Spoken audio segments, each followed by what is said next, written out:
Louvado seja nosso Senhor Jesus Cristo, para sempre seja louvado. Bem-vindos todos a mais esse estudo do Catecismo da Igreja Católica. Vamos então fazer a nossa oração inicial. Em nome do Pai, do Filho e do Espírito Santo. Amém. Criador inefável, Tu que és a fonte verdadeira da luz e da ciência, derrama sobre as trevas da minha inteligência um raio da Tua claridade. Dá-me inteligência para compreender, memória para reter, facilidade para aprender, sutileza para interpretar, graça abundante para falar. Meu Deus, semeia em mim a semente da Tua bondade, faz-me pobre sem ser miserável, humilde sem fingimento, alegre sem superficialidade, sincero sem hipocrisia, que faça o bem sem presunção, que corrija o próximo sem arrogância, que admita a sua correção sem soberba, que a minha palavra e a minha vida sejam coerentes. Concede-me verdade das verdades, inteligência para conhecer-te, diligência para te procurar, sabedoria para te encontrar, uma boa conduta para te agradar, confiança para esperar em ti, constância para fazer a tua vontade. Orienta, meu Deus, a minha vida, concede-me saber o que tu me pedes e ajuda-me a realizá-lo para o meu próprio bem e o de todos os meus irmãos. Amém. Nos vídeos anteriores, ou no vídeo anterior, nós começamos o estudo sobre a oração no Catecismo da Igreja Católica, falando da pessoa de Jesus Cristo. Estamos agora iniciando o estudo da oração bíblica no Novo Testamento, e o Catecismo da Igreja Católica, como eu disse, traz duas figuras importantes para o Novo Testamento. Claro que uma é Jesus, que é o centro de todo o Novo Testamento, mas o outro também é Nossa Senhora. E na pessoa de Jesus, o Catecismo da Igreja Católica explora os subtítulos de Jesus reza, Jesus nos ensina a rezar e Jesus atende a nossa oração. No vídeo anterior e nesse também, nós estamos estudando sobre o que é a oração, como Jesus apresenta para nós as características da sua oração, que é a oração específica do Novo Testamento. É claro que Jesus, quando ele veio ao mundo, sendo Filho de Deus, assumindo a condição humana, ele também assumiu um tipo de cultura, que era a cultura judaica, um jeito de falar, um jeito de ser. E claro que a oração de Jesus, mesmo sendo a do novo povo de Deus, a do Novo Testamento, ela está cheia do jeito de rezar dos judeus, porque Jesus era judeu. Então Jesus é judeu, ele aprendeu então a rezar como os judeus rezavam, as orações dos salmos, as orações bíblicas. Então tudo que nós falamos sobre o Antigo Testamento, em todas aquelas figuras de Abraão, de Moisés, dos profetas, Jesus encarna em si, porque esse foi o jeito de rezar. E no vídeo anterior nós dissemos que, porém, o Catecismo da Igreja Católica trazia uma novidade na oração de Jesus. Qual era a novidade? Somente relembrando, Jesus reza com um jeito filial, com a sua adoção filial. Jesus é de fato o Filho de Deus, natural, vindo de Deus desde toda a eternidade, e o jeito de Jesus rezar, o jeito dele conversar, é claro que é diferente do jeito dos judeus do Antigo Testamento, e mesmo contemporâneos a ele, rezavam, porque Jesus reza como um filho que fala com seu pai. No Antigo Testamento eles também se viam como filhos de Deus? Sim. Porém, era um tipo de filiação, parece-me, muito mais como um título do que como uma realidade, talvez. Era um pai muito distante, Jesus mostra para eles, no jeito de falar com Deus Pai, no jeito de se comportar e de rezar, que esse Pai é muito mais perto de nós do que nós pensamos. Tanto que os evangelistas têm um cuidado de trazer o jeito com que Jesus falava com o Pai, utilizando uma palavra que uma criança falava com seu pai da terra, que é o Abá, que, digamos, a gente poderia chamar de papaizinho. E isso escandalizava muito os judeus. Como é que ele pode chamar Deus de Pai desse jeito, conversar com tanta intimidade? Então essa é a diferença da oração de Jesus em relação ao Antigo Testamento. É o jeito com que Jesus se expressa e como ele mostra para as pessoas essa intimidade profunda que ele tem com o Pai, porque ele de fato é o Filho de Deus e que qualquer pessoa pode ter essa intimidade com o Pai. Bom, vamos começar agora, e continuando o estudo no Novo Testamento, número 2600. O Catecismo da Igreja Católica, ele, no número 2600 em diante, ele traz duas realidades da oração de Jesus que nós devemos tomar também para nós, porque é Jesus quem nos ensina.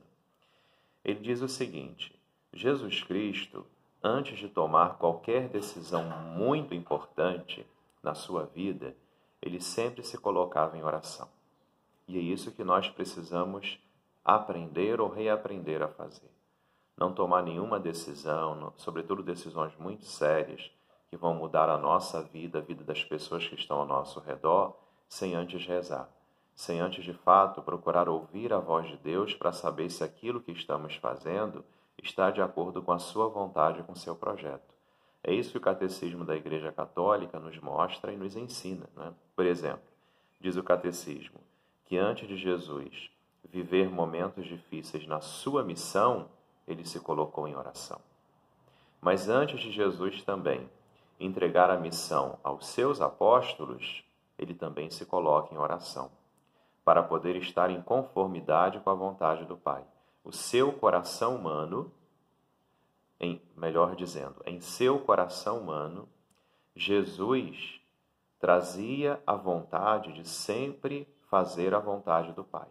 E é nessa oração, que é uma conversa íntima do Filho de Deus com o seu Pai, é que ele ia descobrindo e ia realizando o projeto do Pai. Isso é importantíssimo para nós católicos também. Não tomarmos decisões de forma sem antes perguntar ao Pai, em oração, se de fato aquilo que nós estamos pensando em fazer ou em falar está de acordo com a vontade dele. Se não é simplesmente a nossa vontade, ao invés de ser a vontade de Deus. No número seguinte, 2601, o Catecismo da Igreja Católica, então, fala para nós que Jesus tinha um jeito de rezar assim tão bonito e tão profundo, com tamanha intimidade com Deus Pai, que quando os seus próprios discípulos, os primeiros discípulos de Jesus, os apóstolos, viram Jesus rezar, eles disseram para Jesus: Senhor, ensina-nos a rezar. Né? E então mostra que quando nós contemplamos Jesus em oração, quando nós contemplamos a pessoa de Jesus Cristo, brota naturalmente em nosso coração, em nossa alma, o desejo de rezar como Jesus rezou. Daí a importância de irmos sempre aos Evangelhos, lermos os Evangelhos também na nossa casa, não simplesmente nos contentarmos com ouvir a palavra de Deus na Santa Missa, que é importantíssima. Nós precisamos tomar essa palavra de Deus e lendo essa palavra e redescobrindo a pessoa de Jesus Cristo. Porque nos Evangelhos, na palavra de Deus, nós podemos também ter esse contato profundo com a pessoa de Jesus Cristo, de modo que brota na nossa alma o desejo de rezar como Jesus rezou, o desejo de sermos como Jesus foi, né? Como Jesus nos ensina a ser. Essa realidade que traz o Catecismo. No finalzinho do número 2601 diz assim: é contemplando e escutando o Filho, que é Jesus Cristo, que os filhos, que somos nós, aprendem a rezar ao Pai. Então a oração de Jesus é para nós um modelo de oração, de rezar ao nosso Pai que está nos céus, mas também está muito perto de nós. Número 2602 e 2603 traz uma realidade importantíssima que precisamos também reaprender. Esses dois números dizem que Jesus Cristo, quando brotava a oração dos seus lábios, que vinha do seu coração, mesmo quando ele ia pedir alguma coisa ao Pai, antes de pedir, a sua oração, logo no início, já trazia palavras de ação de graças.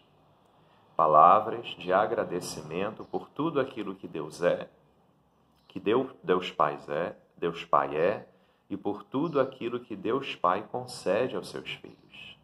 Isso muitas vezes nós não fazemos, né? porque a gente já emenda, começa a oração pedindo, pedindo, suplicando, pedindo, e muitas vezes nem brota do nosso coração uma ação de graças, em agradecer a Deus por tudo aquilo que Ele é. Depois vocês leiam esses dois números, né?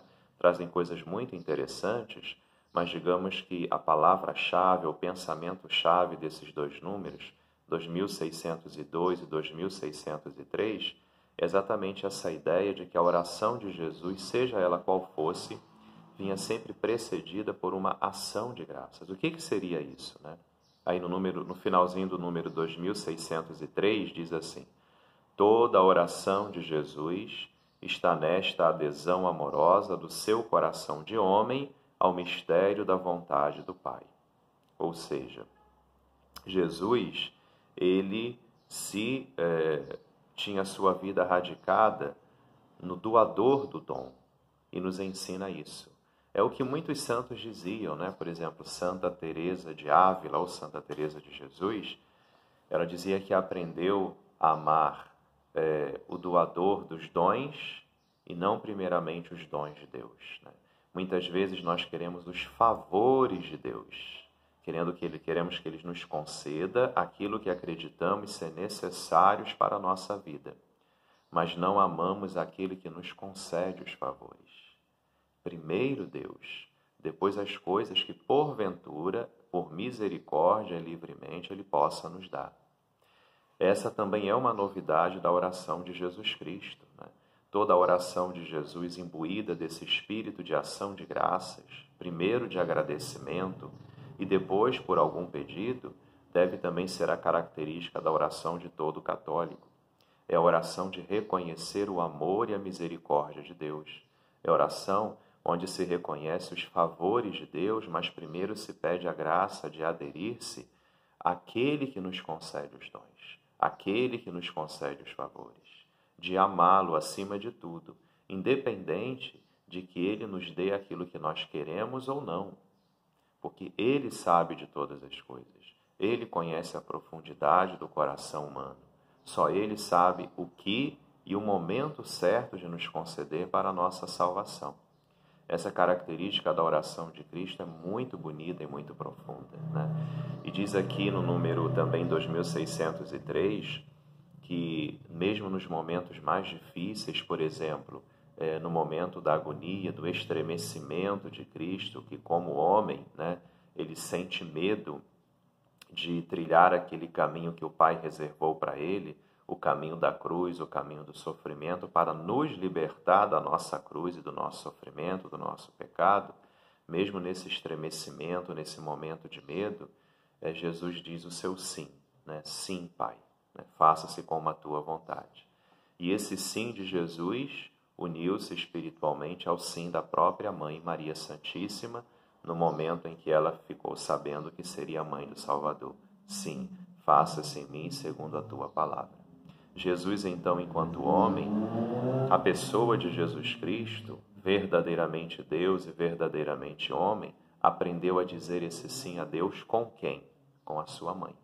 Onde, com certeza, desde criança, desde a sua juventude, entrando na fase adulta da sua vida, ele sempre contemplou sua mãe e seu pai dizendo sim a Deus.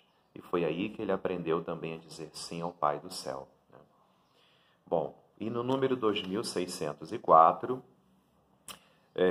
nós temos uma característica da oração de Jesus, que é o que eu já comentei anteriormente, que é aquela oração que confia que vai receber aquilo que se pediu.